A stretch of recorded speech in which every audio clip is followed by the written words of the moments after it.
జూబ్లీహిల్స్ ఎన్నికల్లో కాంగ్రెస్ పార్టీ బలపరుస్తున్న అభ్యర్థి నవీన్ యాదవ్ గెలుపు కోసం ఎర్రగడ్డ డివిజన్లోని 71, 72, 73, 74, 75 ఈ బూతులలో ఈరోజు ప్రచారాన్ని చేయడం జరుగుతూ ఉంది. ప్రధానంగా గత 4 రోజులుగా గడప గడపకు ప్రచారం చేస్తూ ఉన్నాం. షాపింగ్ మాల్ దగ్గర కూడా వెళ్ళి ప్రచారం చేస్తూ ఉన్నాం. మరో 3 సంవత్సరాలు ఈ రాష్ట్రంలో ఇందిరమ్మ రాజ్యం గౌరవ ముఖ్యమంత్రి శ్రీ రేవంత్ రెడ్డి గారి నాయకత్వంలో కాంగ్రెస్ పార్టీ ఉంటుంది కాబట్టి కాంగ్రెస్ పార్టీ అభ్యర్థి అయిన నవీన్ యాదవ్ని గెలిపించి జూబ్లీహిల్స్ను అభివృద్ధి పత్రంలో తీసుకొని పొమ్మని చెప్పేటువంటి ప్రచారాన్ని ప్రధానంగా చెప్పేటువంటి కార్యక్రమం చేస్తూ ఉన్నాం. నవీన్ యాదవ్ గారు యువకుడు, విద్యావంతుడు. వారి గెలుపు పట్ల ఈ ప్రాంతంలో ఉన్నటువంటి సంక్షేమ కార్యక్రమాలు అన్ని ప్రాంతాల్లో, అన్ని వార్డుల్లో, అన్ని బస్సులు అందడానికి అవకాశం ఉంటుంది, స్కోప్ ఉంటుందన్న మాట ఈ సందర్భంగా చెప్పే కార్యక్రమం చేస్తూ ముఖ్యమంత్రి రేవంత్ రెడ్డి గారి నాయకత్వంలో జరిగేటువంటి సంక్షేమ కార్యక్రమాలు ప్రదేశ్ కాంగ్రెస్ కమిటీ అధ్యక్షుడు మహేష్ కుమార్ గౌడ్ గారు చేపడుతున్నటువంటి కాంగ్రెస్ పార్టీ బలోపేతం సంబంధించిన అంశాన్ని చెప్పేటువంటి కార్యక్రమం చేస్తూ ప్రధానంగా బస్తీలలోకి వెళ్ళినప్పుడు గత 10 ఏళ్లలో 10 రేషన్ కార్డు ఇవ్వలేని సర్కారు ఆనాటిది బీఆర్ఎస్ పార్టీ అయితే ఈరోజు సంక్షేమాన్ని కావింపజేసే సందర్భంలో ప్రతి ఒక్కరికి రేషన్ కార్డు ఇచ్చే కార్యక్రమాన్ని అమలు చేస్తూ సన్న బియ్యాన్ని ఇచ్చేటువంటి ఏదైతే పేదరికంలో ఉన్నటువంటి వారికి సంక్షేమాన్ని అందించే క్రమంలో సన్న బియ్యాన్ని ఇస్తున్న అంశాన్ని కూడా చెప్తూ 200 యూనిట్లు కాల్చుకున్నటువంటి వారందరికీ కూడా ఉచితంగా కరెంట్ ఇస్తున్న అంశాన్ని కూడా చెప్తా ఉంది.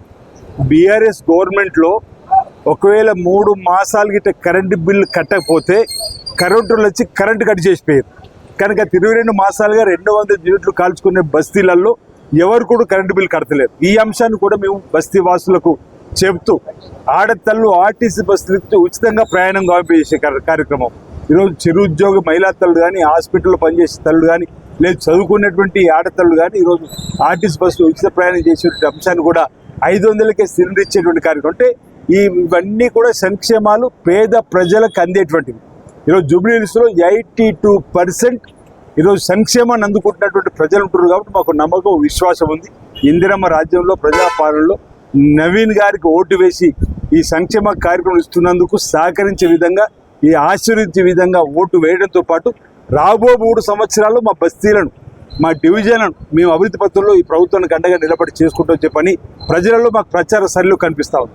ఇప్పటికే జంట నగర్లో జరిగినటువంటి కంటోన్మెంట్ ఉప ఎన్నికల్లో కూడా గణేష్ గారు గెలిపించుకొని కాంగ్రెస్ పార్టీ అభ్యర్థికి ఏ విధంగా అయితే ఓటేసి గెలిపించుకుని మా కంటోన్మెంట్ అభివృద్ధి చేసుకుంటాం, అదేవిధంగా మా జూబ్లీహిల్స్ కూడా మేము అభివృద్ధి చేసుకుంటామని చెప్పినటువంటి మాట మాకు కనిపిస్తూ ఉంది. అన్ని వర్గాల ప్రజలు ఇక్కడ ఎస్సీ, ఎస్టీ, బీసీ, మైనార్టీ వర్గాలు ఎక్కువగా ఉన్నటువంటి ప్రాంతంలో ప్రతి గుండె చప్పుడు ఈ కాంగ్రెస్ పార్టీ వెంటనే ఉంటాం. గతంలో బీఆర్ఎస్ ప్రభుత్వంకి మేము అవకాశం ఇచ్చినాం, ఏ పనులు చేయలేరు.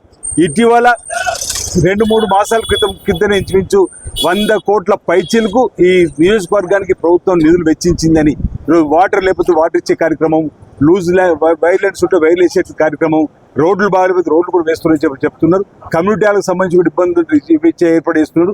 రాబో రోజులకు ఇవన్నీ కావాలంటే మాకు కాంగ్రెస్ పార్టీ అధికారులు ప్రభుత్వం కావాలని కోరుతున్నారు కాబట్టి మాకు విశ్వాసం, నమ్మకం ఉంది. ఈరోజు ఈ బూత్లలో కూడా కాంగ్రెస్ పార్టీ గౌరవ ముఖ్యమంత్రి రేవంత్ రెడ్డి గారు, మీనాక్షి నటరాజన్ గారు, మహేష్ కుమార్ గౌడ్ గారు, మా వేముల నియోజకవర్గం, సిరిసిల్ల నియోజకవర్గం సంబంధించినటువంటి వారికి బాధ్యత ఇస్తే ఇంచుమించు అక్కడి నుంచి వెళ్ళి 120-130 మంది వరకు ఈరోజు జెడ్పీటీసీ, ఎంపీటీసీ, సర్పంచ్, అదేవిధంగా సింగరేణి చైర్మన్, మండల స్థాయి నాయకులు, జిల్లా స్థాయిలో అందరూ కూడా ఎస్సీసీఎల్, ఎస్టీసీఎల్, బీసీఎల్, మైనార్టీ సెల్, మహిళా సెల్, కిసాన్ సెల్ సంబంధించిన నాయకత్వం అందరూ కూడా, మార్కెట్ కమిటీ చైర్మన్ కూడా ఈరోజు వచ్చి ఈరోజు కాంగ్రెస్ పార్టీ అభ్యర్థి విజయాన్ని కోసం తీవ్రంగా కృషి చెప్తున్నారు.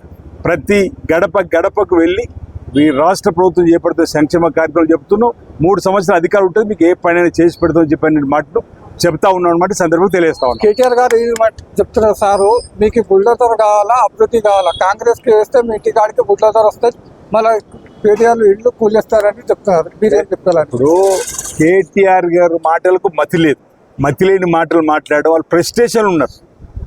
మొన్నటి ఎన్నికల్లో కంటెంట్ ఓడిపోయినాం, ఇప్పుడు జూబ్లీహిల్స్ ఓడిపోతున్నాం చెప్పి సర్వేలో తెలిసిన తర్వాత వారు మాట్లాడే మాటలు మతిలేని మాటలు కానీ చూడాలి తప్ప, కేటీఆర్ గారు అధికారం ఉన్నప్పుడు ఏం చేసేది జూబ్లీహిల్స్ కానీ అనేది ఇప్పుడు ప్రశ్న తలెత్తుతుంది. ఎందుకు నువ్వు 10 ఏళ్లలో 10 రేషన్ కార్డు ఇవ్వలేవు జూబ్లీహిల్స్లో? ఈ బస్తీలలో పేదలు ఉన్నవారికి ఈరోజు 200 యూనిట్లు కరెంటు కాల్చుకుని ఉచితంగా కరెంటు ఇవ్వాలని ఆలోచన మీకు ఎందుకు రాలేదు? పేదలు అదే ఆలోచిస్తున్నారు.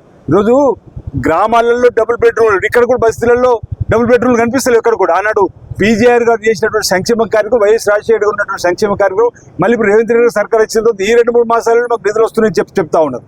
అంటే కేటీఆర్ గారు ఊకతప్పుడు ఉపన్యాసాలు ఇవ్వడమే తప్ప, ఇది ఎక్స్ వేదికగా కనిపించదు తప్ప క్షేత్రస్థాయి ఎక్కడ కనిపించడు. బుల్డోజర్ అనేది పేదవాడి ఇంటి వైపు చూడదు. బీఆర్ఎస్ ప్రభుత్వ హయాంలో అక్రమంగా ప్రభుత్వ భూమిని, చెరువు భూమిని, నాళాలను ఆక్రమించుకున్న వారి వైపు, బీఆర్ఎస్ నాయకుల వైపు చూస్తుంది తప్ప పేద ప్రజల వైపు ఎక్కడా చూడదు. బుల్లో చేసే ప్రయత్నం కేటీఆర్ మానుకోమని చెప్తున్నాం.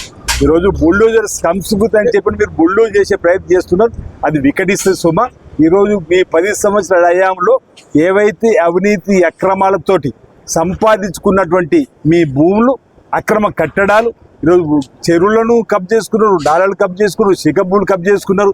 అలాంటి కాడ ఇబ్బంది అయితే వారి పట్టదని కఠినంగా చర్య తీసుకుంటారు తప్ప మా ప్రభుత్వం పేదల పక్షాన్ని నిలబడుతుంది. ఇందిరమ్మ రాజ్యం ప్రజాపాలన నడుస్తా ఉంది. కేటీఆర్ గారు ఇంకొకటి మాట చెప్తున్నారు, కాంగ్రెస్ కి ఇస్తే ఇంకా రౌడీజం ఎక్కువైపోతుంది, నవీన్ కి వేస్తారా లేకుంటే బీఆర్ఎస్ కి వేస్తారా అని చెప్తున్నారు. నవీన్ యాదవ్ విద్యావంతుడు, సామాజికవేత్త. ఆయన అనవసరంగా ఆందోళనకరమైనటువంటి పరిస్థితులు ఉండి మాట్లాడే మాటలు తప్ప మరొకటి కాదు. ఈరోజు సామాజిక స్పృహతో పనిచేస్తున్నటువంటి నవీన్ విద్యావంతుడు చూస్తున్నారు. మా ఏ బస్సుకి వెళ్ళినా మాతో కలివిడి ఉంటాడు, మా యువకుడు, మా నాయకుడు, నవీన్ గెలిపించుకుంటామని చెప్పనేది వింటా ఉన్నది. ఈరోజు బీఆర్ఎస్ దుష్ప్రచారాన్ని ప్రజలు నమ్మే పరిస్థితులు లేరు.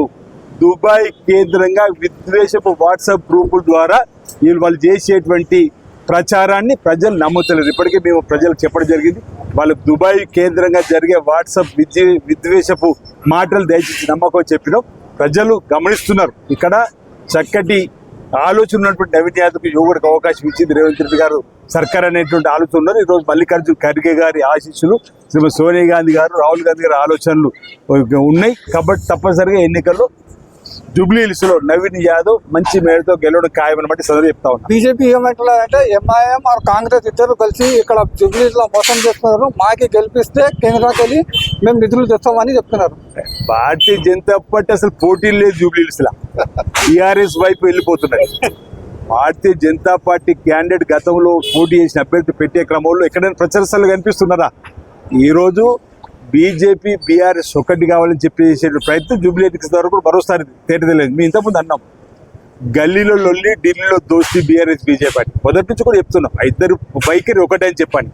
ఈరోజు బీసీ బిల్లు మీద రాష్ట్రంలో సై అంటుంది, అసెంబ్లీలో సై అన్నారు వీళ్ళు, కానీ కేంద్రం దగ్గరికి వెళ్ళక నై అంటుంది. ఎందుకు నై అంటే సమానం చెప్పారు, ఎందుకు యూటర్న్ తీసుకున్నట్టు బీఆర్ఎస్ బీజేపీ సమానం చెప్పారు. ఎస్సీ ఎస్టీ బీసీ మైనార్టీ వర్గాల అభివృద్ధి కోసం పాటుపడే పార్టీలు కాదు బీఆర్ఎస్ బీజేపీ, అది గమనిస్తున్నారు.